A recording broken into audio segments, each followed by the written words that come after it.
Bismillahirrahmanirrahim. Assalamualaikum anak-anak. Selamat pagi. Bertemu lagi dengan Ibu di pembelajaran tematik.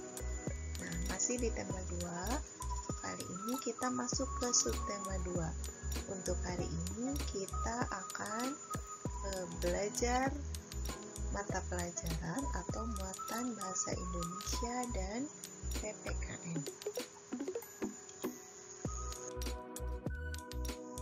Subtema 2 yaitu manfaat hewan bagi kehidupan manusia. Nah, yang pertama, untuk muatan bahasa Indonesia, kita masih menjelaskan tentang dongeng.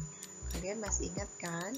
Apa itu dongeng, jenis-jenis dongeng, unsur dongeng, dan lain sebagainya. Nah, kali ini kita akan menjelaskan isi dari dongeng yang kita baca. Nah, dalam menjelaskan isi dongeng, ada beberapa cara untuk menjelaskannya.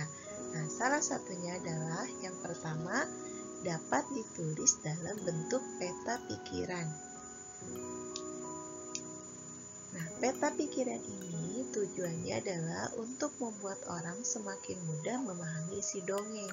Jadi, agar kita ingin lebih memahami isi dongeng, maka kita bisa buat dalam bentuk peta pikiran. Nah, yang kedua, untuk menjelaskan isi dongeng juga bisa dengan cara menjawab pertanyaan berdasarkan kata tanya apa, di mana, kapan, siapa, mengapa, dan bagaimana.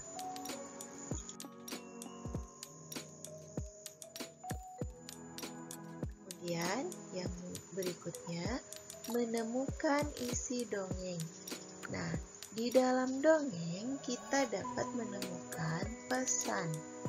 Nah, pesan tersebut biasanya berisi anjuran agar kita berbuat kebaikan.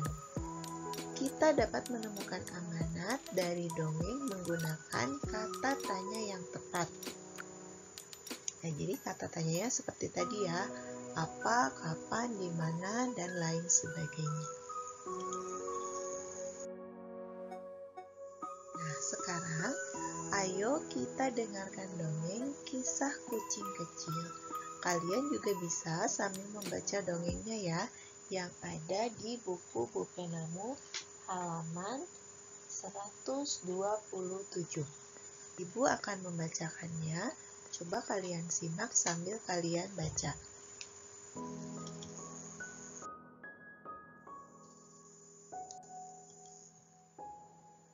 Seekor kucing kecil sedang berjalan-jalan di ladang pemiliknya.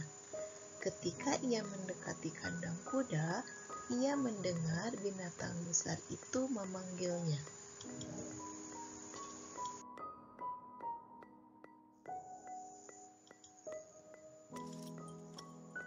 "Hai kamu kucing kecil, kamu tahu pemilik ladang ini mencintai saya lebih dari hewan lain di sini? Kamu tahu kenapa? Itu karena aku bisa mengangkat beban yang berat untuknya. Kamu kucing kecil tidak bisa apa-apa." Kucing kecil itu pergi dari kandang kuda sambil menunduk sedih. Setelah berjalan, ia menemukan kandang sapi. Sapi itu berkata, "Saya adalah hewan paling terhormat di sini. Pemilik ladang membuat susu dan keju dari susu saya. Kamu tentu tidak berguna di sini, kucing kecil."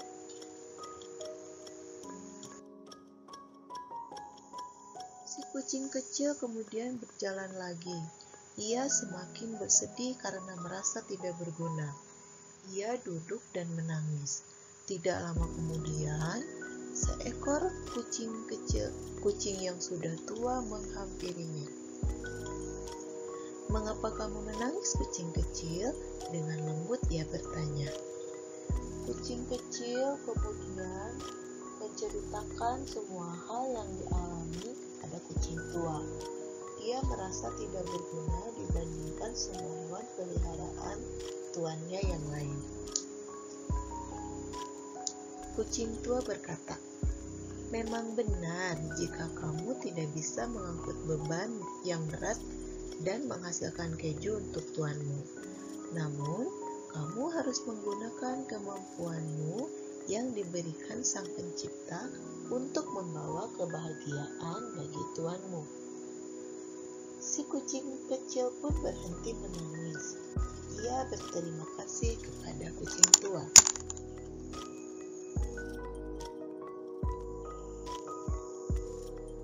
Malam itu, pemilik ladang terlihat lelah. Kucing kecil pun menghampirinya dan menjilat kaki tuannya.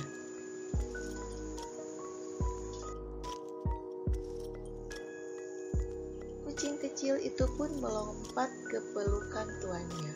Sang tuan tertawa melihat tingkah kucing kecil. Meskipun saya pulang dalam keadaan lelah, namun kucing ini membuat saya tertawa. Kamu adalah hewan berharga di sini. Sejak itu, kucing kecil tidak pernah bersedih lagi.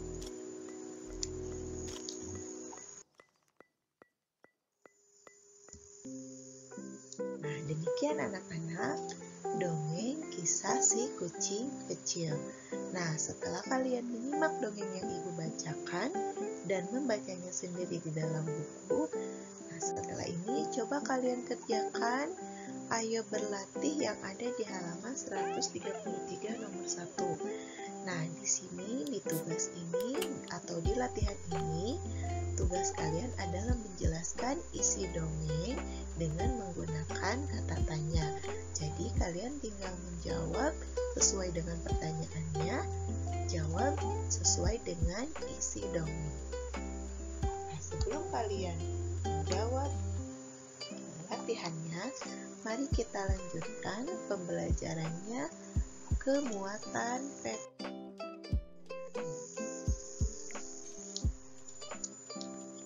Untuk muatan PPKN ini, kali ini kita akan mempelajari tentang keberagaman sifat anggota keluarga di rumah.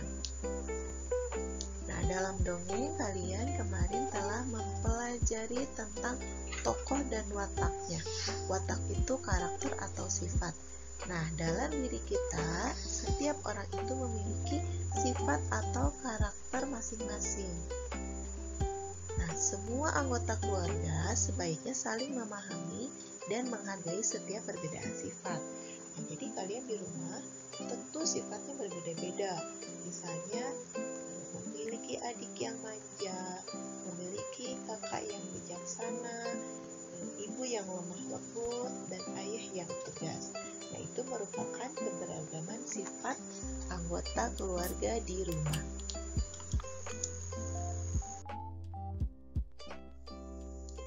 Dengan adanya keberagaman, kita dapat belajar untuk saling menghargai satu sama lain. Nah, jadi dengan keberagaman itu tidak lantas menjadikan kita hidup sendiri-sendiri, tapi harus menghargai. Misalnya, adik yang manja jangan kita ejek, tapi harus kita sayangi. Kemudian, orang tua yang lemah lembut dan tegas itu harus kita turuti.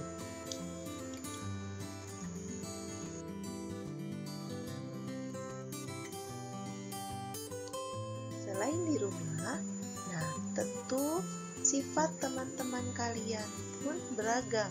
Jadi keberagaman sifat teman-teman di sekolah pun ada. Nah, kalian pasti ingat sifat atau karakter dari teman-teman sekelas kalian. Nah, dengan adanya keberagaman sifat teman-teman di sekolah, kalian diharapkan dapat menumbuhkan sifat toleransi. Sikap toleransi adalah sikap menghargai setiap perbedaan yang ada. Nah, jadi misalnya kalian punya teman yang pemarah, teman yang mudah tersinggung, teman yang manja. Nah, kalian harus menghargai, tidak boleh mengejek. Kemudian, dengan bertoleransi, suasana belajar di kelas akan menjadi nyaman dan menyenangkan karena tidak ada permusuhan, tidak ada pertengkaran.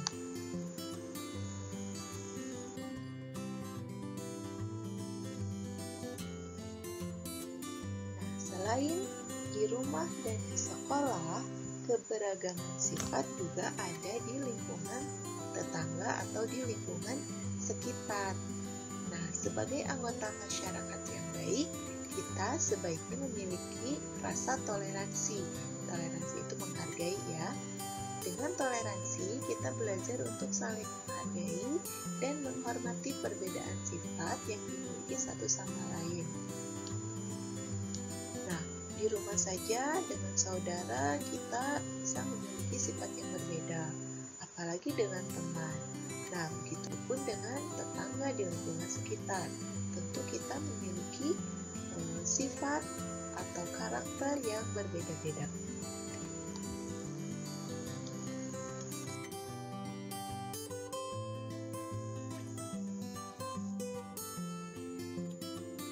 Dari mempelajari keberagaman sifat dan karakter, nah di sini kita dapat menumbuhkan toleransi. Nah, di mana toleransi itu adalah merupakan salah satu perbuatan baik kepada orang lain. Nah, pengalaman berbuat baik kepada orang lain ini terdapat dalam Pancasila. Jadi banyak nilai-nilai luhur dalam sila kedua Pancasila yang dapat kita terapkan dalam kehidupan sehari-hari. Dengan mengamalkan nilai-nilai Pancasila dalam kehidupan sehari-hari, nah kehidupan kita akan terasa damai dan menyenangkan. Tentunya itu akan terjadi jika kita bersikap baik kepada sesama.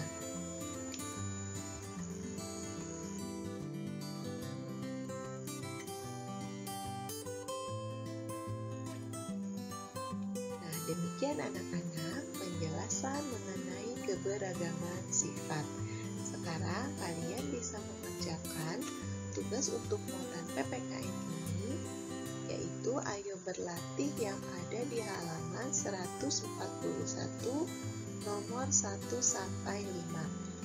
Nah, untuk tugas-tugas kali ini kalian tidak harus memfotokan dan mengirimkannya kepada ibu, karena nanti setiap tugas akan ibu periksa pada saat tatap muka.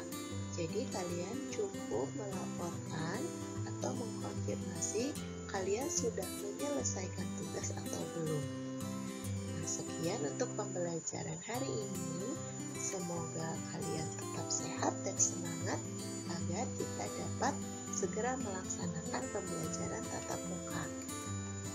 Sekian dari Ibu. Wassalamualaikum warahmatullahi wabarakatuh.